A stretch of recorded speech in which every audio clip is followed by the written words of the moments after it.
নমস্কার বন্ধুরা, রুবিস kitchen and ব্লগসে সবাইকে স্বাগতম। আশা করি তোমরা সবাই ভালো আছো, আমিও ভালো আছি। আমি আবারও আরেকটি নতুন রান্না নিয়ে চলে এসেছি, সেটি হলো কচুলতি।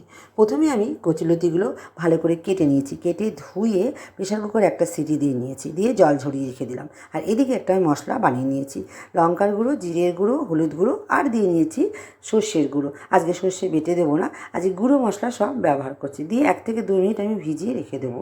এখানে গ্যাসের ওভেনে আমি কড়াই বসিয়ে দিয়েছি, পরিমাণ মতন তেল দিয়ে নিলাম, আর ফোড়ন দিয়ে নিয়েছি কালো জিরে, কাঁচা লঙ্কা, আর যে আমি মশলাটা বানিয়েছিলাম 1 থেকে 2 মিনিট ভিজিয়ে রেখেছিলাম সেটা আমি দিয়ে নেবো। দিয়ে ভালো করে নাড়িয়ে চাড়িয়ে এরপর আমি কচুলতিগুলো দিয়ে নেবো। কচুলতি দেওয়ার পর 5 থেকে 7 মিনিট ভালো করে আমাকে মশলাটা কচুলতির সঙ্গে কষিয়ে নিতে হবে।